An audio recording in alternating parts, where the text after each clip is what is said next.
하나님의 말씀은 사무엘상 16장 7절에서 13절까지 말씀입니다.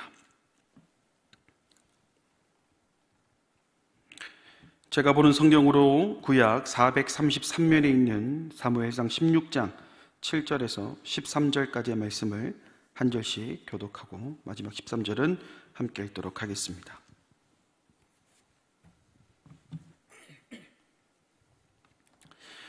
여호와께서 사무엘에게 이르시되 그의 용모와 키를 보지 말라. 내가 이미 그를 버렸노라. 내가 보는 것은 사람과 같지 아니하니 사람은 외모를 보거니와 나 여호와는 중심을 보느니라 하시더라. 이새가 아비나답을 불러 사무엘 앞을 지나가게 하매 사무엘이 이르되 이도 여호와께서 택하지 아니하셨느니라 하니, 이새가 산마로 지나게 하매 사무엘이 이르되 이도 여호와께서 택하지 아니하셨느니라 하니라. 이새가 그의 아들 일곱을 다 사무엘 앞으로 지나가게 하나 사무엘이 이새에게 이르되 여호와께서 이들을 택하지 아니하셨느니라 하고, 또 사무엘이 이새에게 이르되 내 아들들이 다 여기 있느냐? 이새가 이르되 아직 막내가 남았는데 그는 양을 지키나이다. 사무엘이 이새에게 이르되 사람을 보내어 그를 데려오라. 그가 여기 오기까지는 우리가 식사 자리에 앉지 아니하겠노라. 이에 사람을 보내어 그를 데려오매 그의 빛이 붉고 눈이 빼어나고 얼굴이 아름답더라. 여호와께서 이르시되 이가 그니 일어나 기름을 부으라 하시는지라. 함께 읽겠습니다. 사무엘이 기름 뿔병을 가져다가 그의 형제 중에서 그에게 부었더니 이날 이후로 다윗이 여호와의 영에게 크게 감동되니라. 사무엘이 떠나서 라마로 가니라. 아멘. 어느 화창한 오후의 기억을 한 가지 소개하고자 합니다. 날씨가 굉장히 좋아서 그 어느 때보다도 활기찬 하루를 보내고 있었습니다.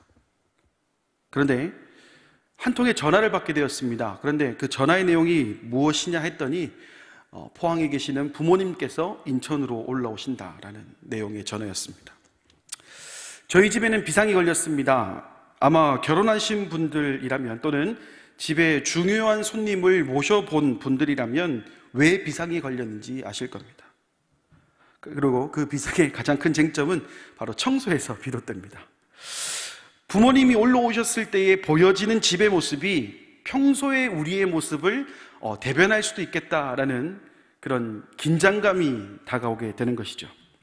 그런데 그날의 기억은 어땠냐면 시간이 좀 넉넉했더라면 좀 여유롭게 청소를 했을 것인데 전화를 받은 시간이 인천에 도착하기 1시간 전이다 라고 얘기를 하니까 그 어느 때보다도 촉박한 그런 느낌이 감도는 시간이었다라고 할 수가 있겠습니다.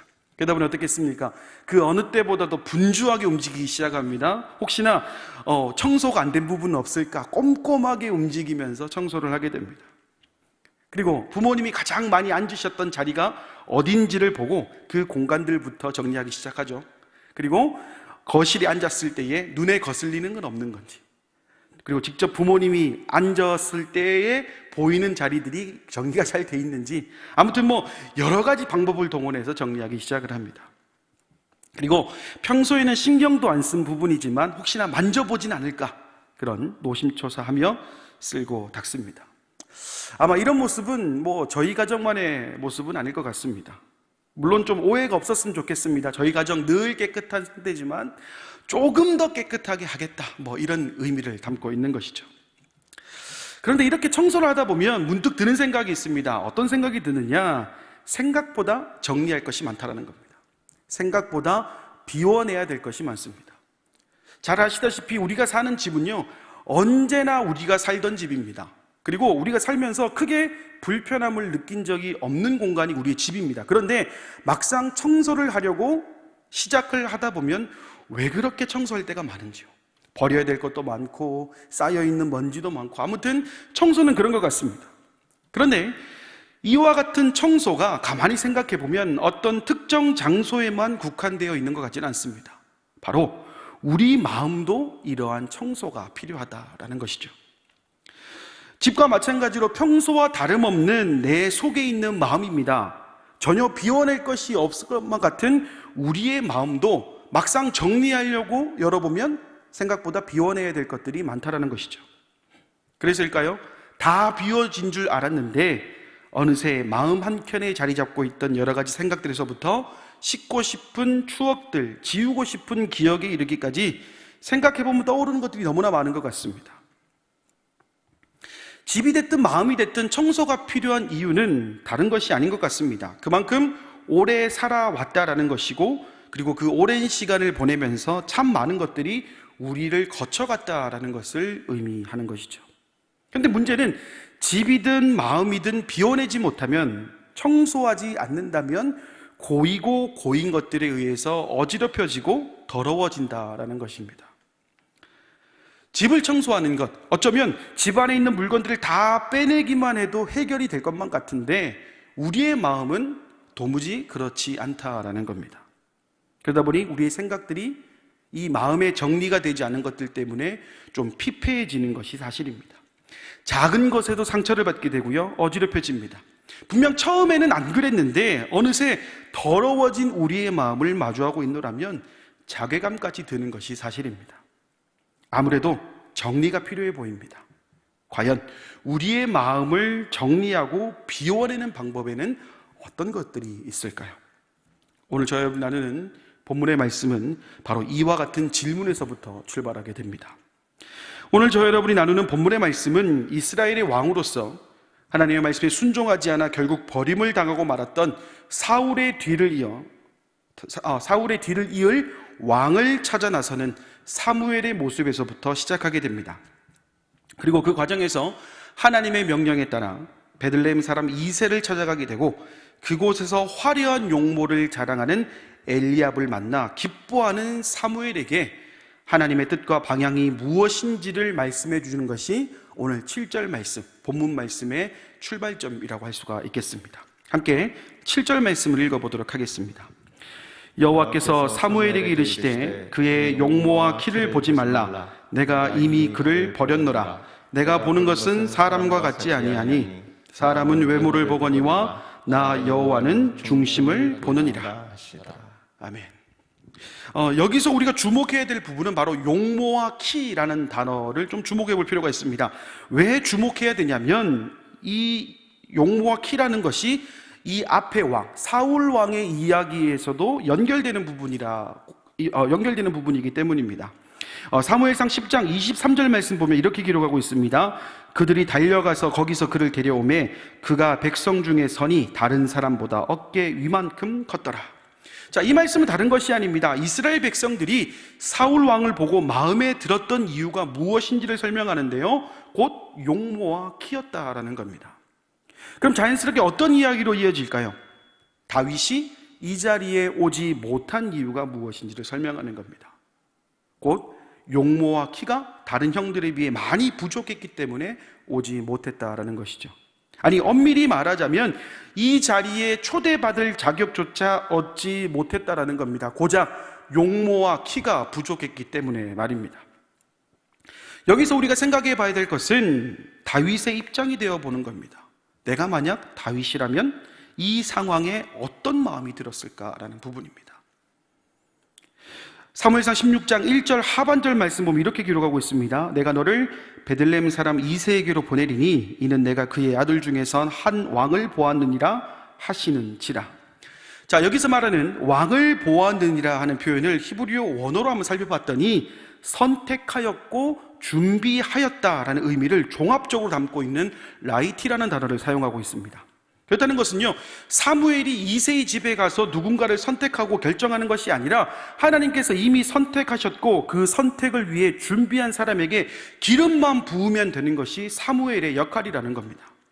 이는 7절 말씀에 나타나는 중심을 보신다라는 말씀과 연결되는 부분이라고 할 수가 있겠습니다. 다시 말해서 중심을 보시는 하나님께서 이미 하나님 기준에 합한 사람을 선택하심에 있어서 그 중심이 어떠한 것을 보고 이미 보시고 판단하셨고 결정하셨다라는 것을 의미합니다.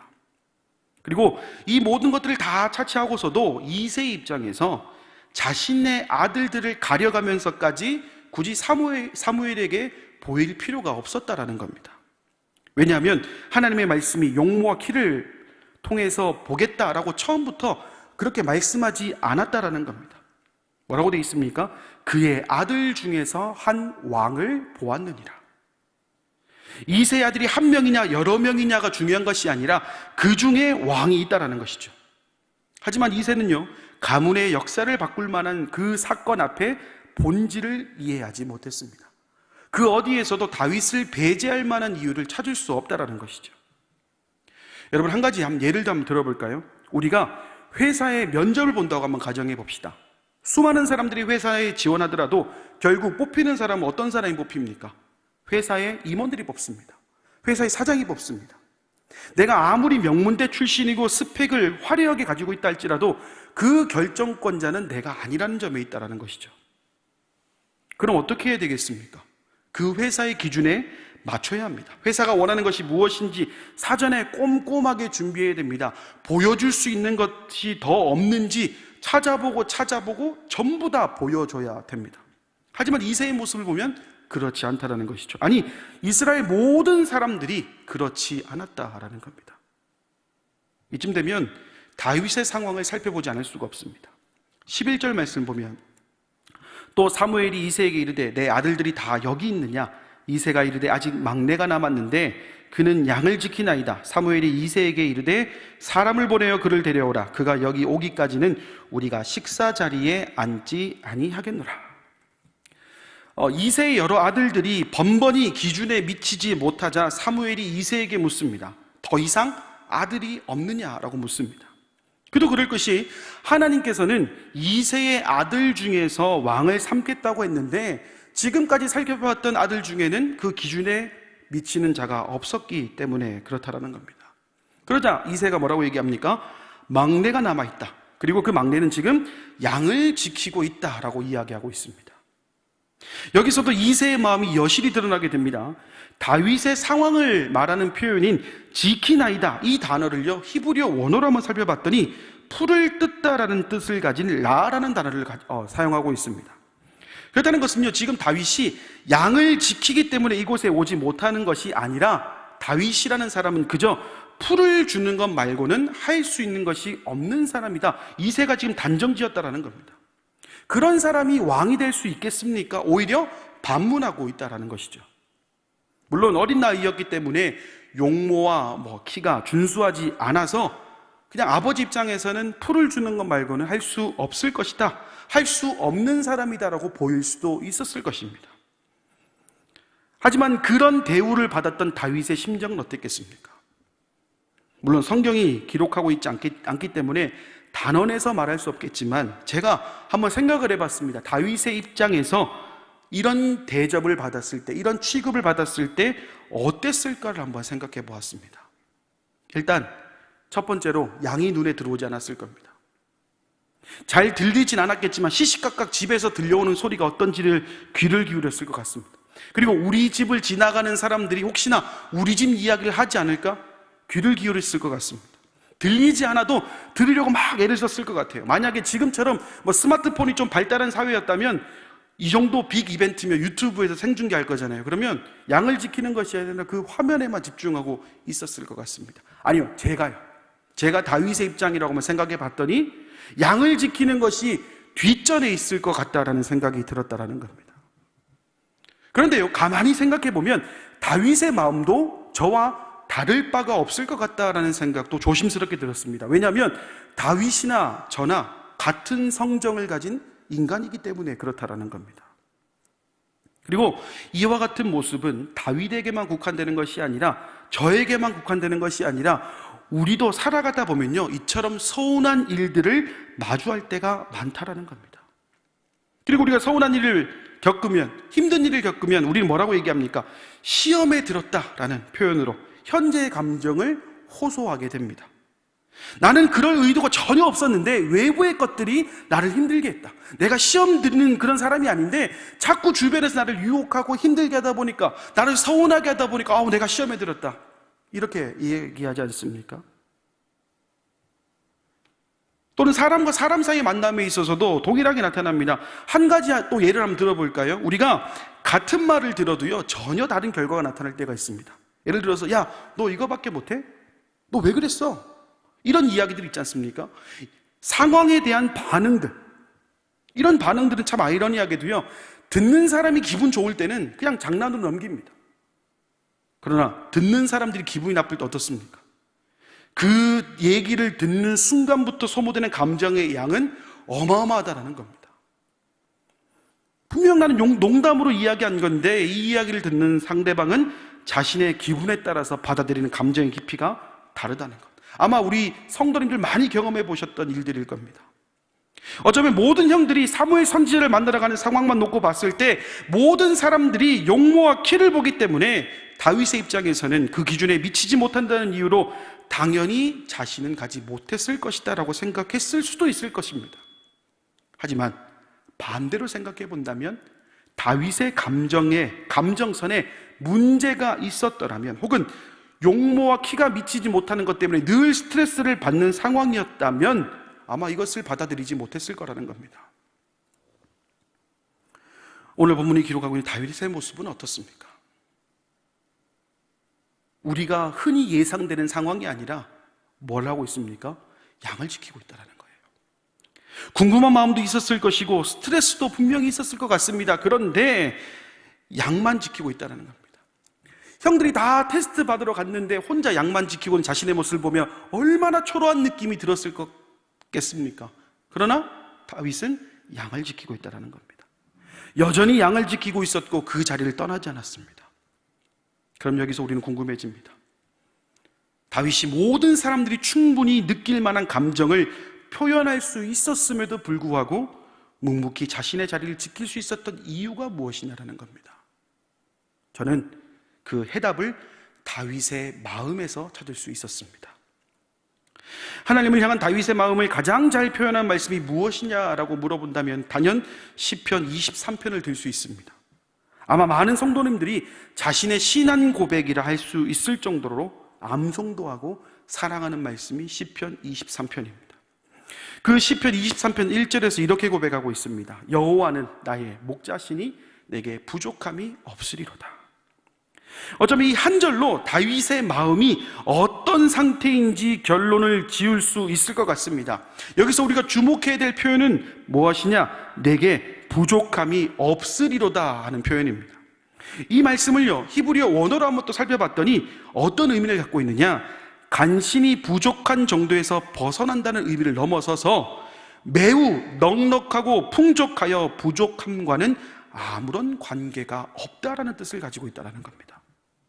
다시 말해서 다윗은 그의 인생을 하나님을 향한 하나의 찬양시에 담으면서 자신의 삶을 조명해 봤을 때 매우 넉넉하고 풍족하여 부족함 없는 삶을 살았노라, 그렇게 고백하고 있다는 겁니다. 그런데 참 재미난 것은 이후에 기록되어 있는 말씀들을 보면 참 재미납니다. 뭐라고 있냐면 사망의 음침한 골짜기, 해, 내 원수의 목전이라는 표현입니다. 여러분들, 이 표현이 어떤 표현이겠습니까?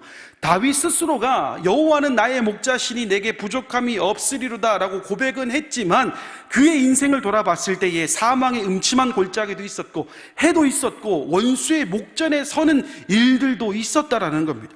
그의 인생에 부정적이고 고통스러운 상황들도 분명히 있었다라는 겁니다.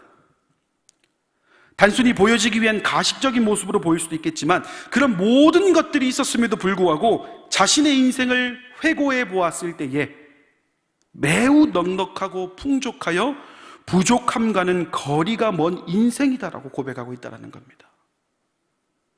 이와 같은 고백이 가능한 이유가 뭐겠습니까? 왜 그렇겠냐라는 겁니다. 그리고 이러한 고백은 쉬운 고백이 아닙니다.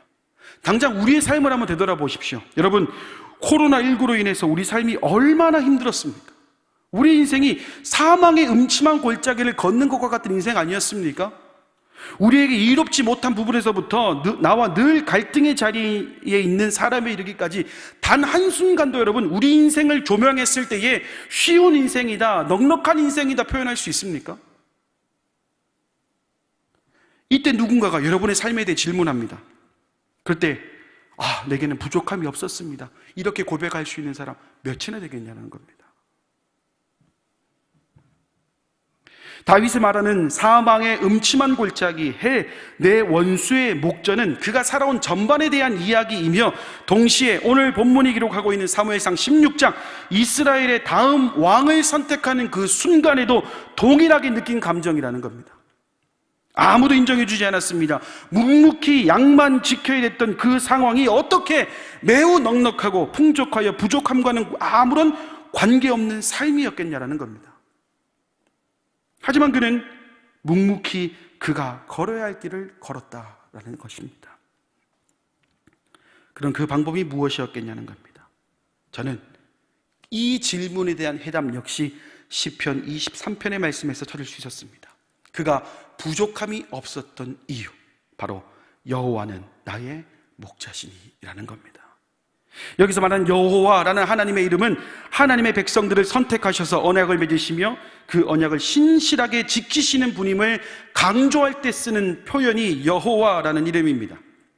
다윗의 고백이 가능했던 이유는 다윗 스스로가 하나님을 신뢰했기 때문에 가능했고, 이러한 다윗의 마음을 잘 보여주는 말씀이 하나님께서 사무엘에게 하신 말씀, 곧 나 여호와는 중심을 보느니라 라는 것입니다. 이는 하나님의 말씀인 것과 동시에 다윗이 신뢰한 하나님, 용모와 키로 모든 것을 판단하는 세상 속에 다윗으로 하여금 희망의 끈을 놓치지 않게 하는 동아줄과 같았다라는 것입니다. 그렇다는 것은요, 다윗과 똑같은 성정을 가진 우리에게도 동일하게 이어지는 축복이라는 겁니다. 하나님께서는 태초부터 지금까지, 그리고 더 나아가서는 앞으로 이 땅에서 만나게 될 모든 하나님의 백성들과 언약을 맺으시며 그 언약을 신실하게 지키시는 분이시기 때문에 다윗에게만 중심을 보는 것이 아니라 오늘 이 말씀을 듣는 저와 여러분의 삶에서도 여러분의 중심을 하나님께서 보신다라는 것입니다. 그럼 이제 우리에게 주어진 숙제가 무엇인지를 한번 생각해 봐야 됩니다. 말씀 서두에 청소에 대한 이야기를 잠깐 했습니다. 청소의 목적은 깨끗하게 비워냄과 동시에 그곳에 방문할 이의 몸과 마음을 편하게 하는 데 있습니다. 그리고 마음도 이와 다르지 않습니다. 그렇다는 것은 먼저는 우리 마음을 깨끗하게 비워야 되고, 그리고 이 마음을 비워내기 위해서 최선의 노력을 다해야 됩니다. 그렇다면 이 마음속 가득한 죄성들과 좋지 못한 이야기들, 이것들을 비워내는 방법은 무엇일까요? 설교가 중에 무디라는 분이 계십니다. 이분이 설교하다가 손에 빈 컵을 들고 이렇게 얘기했다고 합니다. 이 컵 속에 있는 공기를 하나도 남김없이 빼려면 어떻게 해야 되겠습니까? 라고 설교를 듣는 사람들에게 질문했다고 합니다. 그랬더니 사람들 사이에서 설왕설래가 막 일어나는 거예요. 어떤 사람은 공기 펌프를 가져와서 빼내면 된다부터 시작해서 여러 가지 이야기들이 막 나오는 거예요. 그때 무디 선생님이 빙그레 웃으면서 이렇게 얘기했답니다. 만약에 이 컵에 공기를 다 빼내면 아마 컵이 깨어져 버리지 않겠습니까? 컵이 깨지지 않게 공기를 제거하는 방법은 한 가지밖에 없습니다. 그것은 공기 대신 다른 것을 채우면 됩니다. 그러면서 주전자를 들고 컵에 물을 가득 채웠고, 그 모습을 본 많은 사람들은 고개를 끄덕이며 감탄했다고 합니다. 그렇습니다.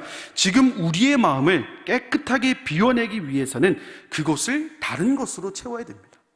무엇으로 채우느냐? 바로 다윗이 채웠던 것처럼 우리 마음속에 하나님을 채울 수 있어야 된다는 겁니다. 하나님으로 채우지 않는다면 또 다른 것들이 우리 마음의 자리를 차지하게 될 겁니다. 마치 우리가 살고 있는 집을 청소하여도 어김없이 먼지들이 나오는 것들, 여러 잔해물이 나오는 것들처럼 말입니다. 나에게 좋은 일이 생겼을 때만 찾는 하나님이 아니라 늘 마음의 중심에 모시는 하나님이 되어야 합니다. 사망의 음침한 골짜기와 원수의 목전에 있다 할지라도 끝까지 내 마음 중심에 하나님을 모시는 것이 바로 그 방법입니다. 그리고 그런 삶이 가져다주는 화평과 평안이 무엇인지 다윗이 오늘 우리에게 보여줍니다. 전혀 생각지도 못한 기회를 주신 하나님, 그저 하나님을 마음 중심에 모시고 살아왔을 뿐인데 그 중심을 보신 하나님의 선택을 받은 다윗, 오늘 이 각박한 세상을 살아가는 저와 여러분의 삶이 바로 이와 같은 선택을 해야 되는 이유를 제시하는 것이며, 동시에 이러한 삶을 살아가는 모든 이들에게 하나님께서는 매우 넉넉하고 풍족하여 부족함과는 거리가 먼 인생으로 우리를 안내해 주신다는 사실을 잊지 말아야 하겠습니다. 말씀의 결론을 맺겠습니다. 세계적인 재벌가 록펠러에게 어떤 사람이 질문했다고 합니다. 선생님, 사람이 얼마만큼 가져야 행복에 도달할 수 있을까요? 그러자 록펠러가 이렇게 얘기했다고 합니다. 지금 가지고 있는 것에서 조금만 더 가지면 행복해집니다. 사랑하는 여러분, 어려운 시기를 살아가고 있는 저와 여러분이지만 우리가 여기서 조금 더 행복한 삶을 살아갈 수 있는 이유는 바로 세상 사람들이 가지고 있지 않는 하나님을 가졌다는 것에서부터 시작하게 됩니다. 세상 사람들이 자신의 삶을 비관하고 현실에 매몰되어 아무것도 할 수 없다며 손을 놓고 있을 때에 우리에게는 세상 사람들이 소유하지 못한, 아니 소유하지 않은 하나님이 계시기에 우리의 삶은 그럼에도 불구하고 행복하다는 사실을 잊지 말아야 합니다. 용모와 키가 뛰어나진 않았지만 다윗의 인생이 넉넉하고 풍족하여 부족함과는 아무런 관계가 없을 수 있었던 이유는 그 마음 중심에 하나님을 두었기 때문입니다. 우리도 마찬가지입니다. 우리 중에 용모와 키가 뛰어나서 모든 사람들에게 인정받을 만한 모습을 가진 사람의 수는 극히 적기 때문에 우리는 다른 것을 선택할 이유는 어디에도 없습니다. 이제 우리 마음의 중심을 다시 한번 점검해 봐야 될 때입니다. 비워야 될 것들이 많은 지금, 무엇을 비워내야 될까 고민이 되는 지금, 여러분의 마음에 다시금 하나님을 초대할 수 있기를 바랍니다. 우리 마음을 청소할 수 있는 유일한 방법에 집중할 수 있기를 바랍니다. 혹시나 이 말씀을 함께 나누며 은혜 받고 있는 지금 이 순간에도 혹시 갈팡질팡한 마음이 있으십니까? 혹시나 그런 마음이 있다면 우리 가자 공동체가 시작한 그 감사운동, 111 감사운동을 통해서 한번 시작해 보시길 바랍니다. 이번 111 감사운동을 통해 사망의 음침한 골짜기에 원수의 목전 그리고 서운함이 몰려오는 순간마다 떠나지 않으셨던 그 하나님과의 만남을 떠올려 보시길 바랍니다. 매일 12시 하잣몸 기도회를 통하여 하나님과 더욱 친밀함을 유지해 보시길 바랍니다. 하루 10번 감사의 고백을 해보십시오. 그리고 감사의 제목을 하나하나만 담아보십시오. 그렇게 하나하나 담아가다 보면 여러분이 얼마나 하나님의 사랑을 받으며 살아왔는지, 그리고 어느새 깨끗하게 청소된 여러분의 마음, 그리고 그 마음 속에서 여러분의 목자가 되어주시며 매우 넉넉하고 풍족하여 부족함과는 관계없는 삶을 살아가게 하시는 하나님을 경험하게 될 줄 믿습니다. 이번 한 주간도 이 은혜로 살아가는 우리 가자 공동체 모든 성도님들의 삶이 되기를 간절히 소망합니다.